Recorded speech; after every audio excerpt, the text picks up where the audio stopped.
La historia política de Roma se divide en tres: monarquía, república e imperio. La monarquía es el poder concentrado en el rey. El término monarquía proviene de la fusión de los términos griegos monos, uno, y arkein, poder, que significa el poder concentrado en uno. La monarquía romana, Regnum Romanum, fue la primera forma política de gobierno de la ciudad, Estado de Roma. Desde el momento legendario de su fundación, el 21 de abril del año 753 a.C., siendo el primer rey Rómulo, hasta el final de esta en el año 509 a.C., cuando el último rey, Tarquino el Soberbio, fue expulsado, instaurándose la República Romana. Los orígenes de la monarquía son imprecisos, y ésta se distingue de la tiranía y el despotismo porque implica un poder legítimo, a diferencia que los otros gobiernos se caracterizan por la ilegalidad y la arbitrariedad en el ejercicio del poder. Desde su etapa republicana, Roma fue una monarquía gobernada por reyes, rex o reges. Todos los reyes, excepto Rómulo, por haber sido el fundador de la ciudad, fueron elegidos por la gente de Roma para gobernar de forma vitalicia y ninguno de ellos usó la fuerza militar para acceder al trono. Aunque no hay referencias sobre la línea hereditaria de los primeros 4 reyes, a partir del quinto rey, Tarquino Prisco, la línea de sucesión fluía a través de las mujeres de la realeza. En consecuencia, los historiadores antiguos afirman que el rey era elegido por sus virtudes y no por su descendencia. Bajo el gobierno de los reyes, el Senado y la Asamblea de la Curia tenían en verdad poco poder y autoridad. No eran instituciones independientes, en el sentido de que solo podían reunirse y de forma conjunta por orden del rey y solo podían discutir los asuntos de Estado que el rey había expuesto previamente.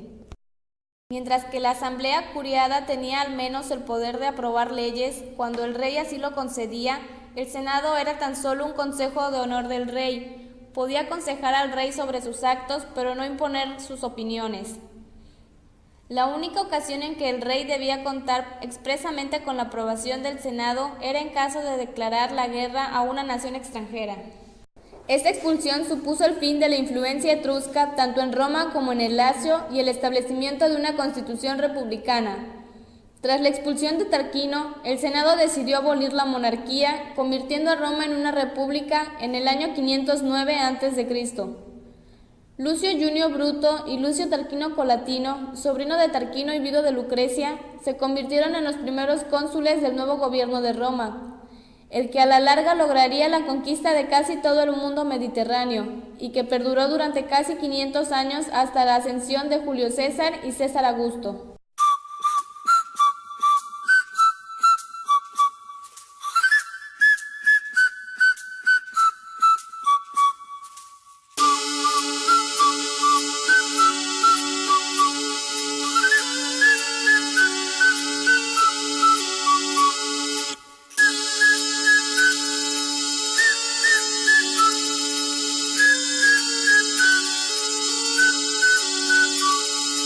Inmediatamente después de la expulsión del monarca, se creó un Senado permanente que decidió abolir la monarquía, convirtiendo a Roma en una república. Roma se dotó con un nuevo sistema de gobierno, diseñadas para que ningún hombre tuviera un poder excesivo. Designado por sustituir el liderazgo de los reyes, se creó el nuevo cargo de cónsul, asignado expresamente a 2 senadores. El gobierno lo ejercían siempre 2 cónsules. Inicialmente, los cónsules poseían todos los poderes que antaño tenía el rey, pero compartidos con otro colega consular. Sus mandatos eran anuales y cada cónsul podía vetar las actuaciones o decisiones de su colega. Fue en ese momento, al comienzo mismo de la República, cuando las conocidas siglas SPQR, Senatus Populus que Romanus, el Senado y el pueblo romano, se convirtieron en la divisa de Roma, significando que todo se hacía en nombre de los 2 grandes poderes. En teoría, gobernaban la ciudad, el Senado de patricios, las asambleas de ciudadanos plebeyos, encargados de elegir a los cargos públicos. La República Romana, Res Publica Populi Romani, Fue un periodo de la historia de Roma caracterizado por el régimen republicano, como forma de gobierno que se extiende desde el 509 a.C., cuando se puso fin a la monarquía romana. Con la expulsión del último rey, Lucio Tarquino, el Soberbio, hasta el 27 a.C., la República Romana consolidó su poder en el centro de Italia durante el siglo V a.C. y la segunda mitad del siglo III a.C. Proyectó su poder fuera de Italia, lo que la llevó a una serie de enfrentamientos con las otras grandes potencias. En el periodo de la República, el poder residía en el Senado, generalmente compuesto por los hombres más ancianos, por ende, más sabios de la ciudad, que ocupaban su cargo de por vida. Se realizan asambleas públicas donde los ciudadanos podían intervenir y opinar en las decisiones políticas. Tras la victoria de Octaviano sobre Marco Antonio y el reino helenístico de Egipto, la república se anexionó de las ricas tierras de Egipto. Sin embargo, la nueva posesión no fue incluida dentro del sistema regulador de gobierno de las provincias, ya que fue convertida en una propiedad personal del emperador y como tal legable a sus sucesores. Imperio, poder concentrado en el emperador. El Imperio Romano, Imperium Romano, fue una etapa de la civilización romana en la antigüedad clásica, posterior a la República Romana y caracterizada por una forma de gobierno autocrático. En el año 27 a.C. se estableció una ficción de normalidad política en Roma y el Senado otorgó a Octaviano el título de emperador. Octaviano aseguró su poder manteniendo un frágil equilibrio entre la apariencia republicana y la realidad de una monarquía dinástica con aspecto constitucional, lo que es conocido como el Principado, en cuanto que compartía sus funciones con el Senado. Formalmente nunca aceptó el poder absoluto, aunque de hecho lo ejerció, asegurando su poder con varios puestos importantes de la República y manteniendo el mando sobre varias legiones. Fue un imperio que tenía territorios en Europa, África del Norte, Medio Oriente y el norte, centro de Europa. Comenzó con la proclamación del emperador Augusto en el año 27 a.C. y terminó en el año 476 después de Cristo, con la deposición del último emperador Rómulo Augustulo en el año 313. En medio de la crisis del imperio, el cristianismo es reconocido como religión oficial del imperio. A finales del siglo IV y principios del V, el imperio romano se divide en Occidente y Oriente. La occidental se destruirá gracias a las invasiones bárbaras y la oriental resistirá hasta el año 1453. El término es la traducción de la expresión latina Imperium Romanum, que significa literalmente el dominio de Roma. Ahora bien, por imperio podemos entender un conjunto de países regidos por la institucionalidad romana y sometidos políticas, cultural y económicamente. El Imperio Romano como sistema político surgió tras las guerras civiles que siguieron a la muerte de Julio César, en los momentos finales de la República. Tras la guerra civil que lo enfrentó a Pompeyo y al Senado, César se había erigido en mandatario absoluto de Roma y se había hecho nombrar dictador perpetuus, dictador vitalicio. No agradó a los miembros más conservadores del Senado romano, que conspiraron contra él y lo asesinaron dentro del propio Senado, lo que suponía el restablecimiento de la República, cuyo retorno, sin embargo, sería efímero.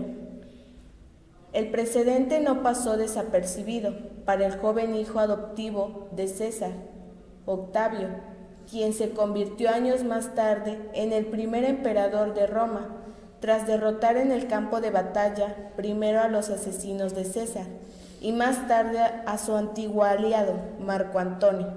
unido a la reina Cleopatra VII de Egipto en una ambiciosa alianza para conquistar Roma. A su regreso triunfal de Egipto, convertido desde ese momento en provincia romana, la implantación del sistema político imperial sobre los dominios de Roma de bien imparable, aún manteniendo las formas republicanas.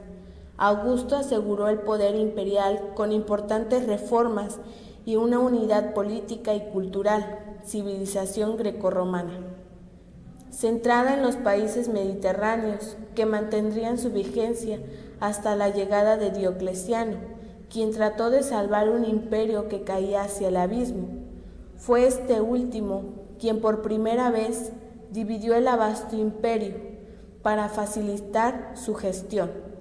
El imperio se volvió a unir y a separar en diversas ocasiones, siguiendo el ritmo de las guerras usurpadoras y repartos entre herederos al trono, hasta que a la muerte de Teodosio I el Grande, en el año 395, quedó definitivamente dividido. Este lo repartió entre sus dos hijos. Arcadio recibió el imperio de Oriente y Honorio recibió el de Occidente. Después de la división del Imperio Romano, Occidente quedó conformado por Hispania, Italia, Galia, Britania, el Magreb y las costas de Libia, mientras que Oriente estaba conformado por la península de los Balcanes, Anatolia, Oriente Próximo y Egipto, convirtiéndose con el tiempo en el Imperio Bizantino, denominación tomada de Bizancio, antiguo nombre griego de su capital Constantinopla.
Persona en Roma. Todo ser capaz de tener derechos y obligaciones.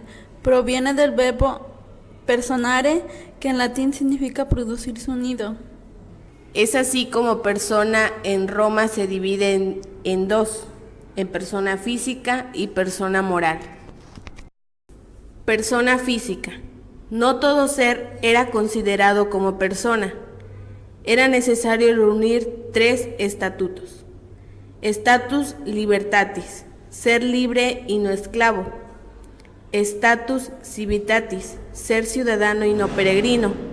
Status familiae, ser jefe de familia y no estar bajo ninguna potestad.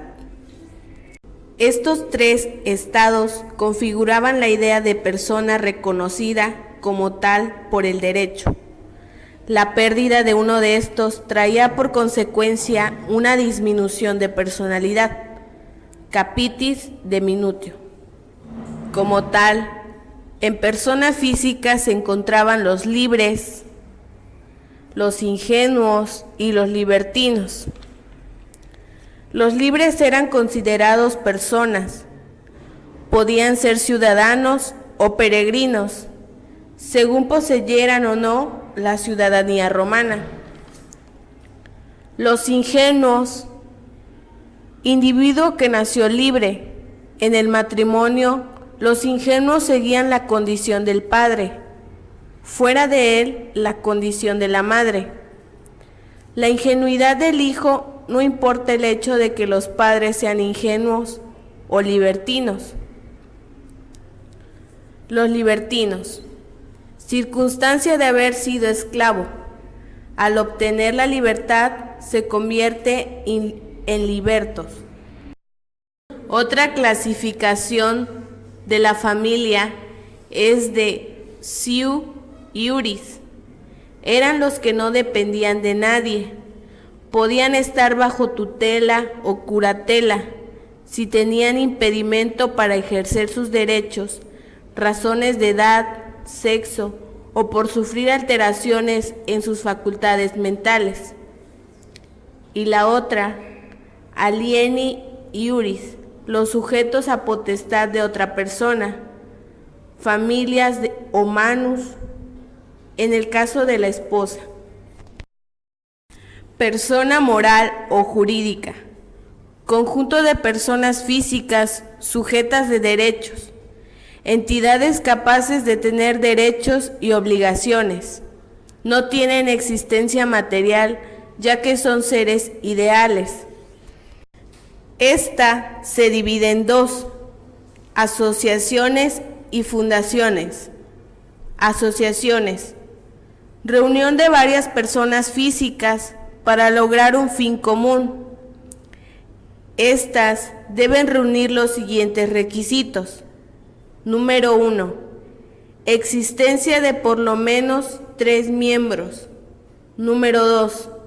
Estatuto para regir a la organización y su funcionamiento.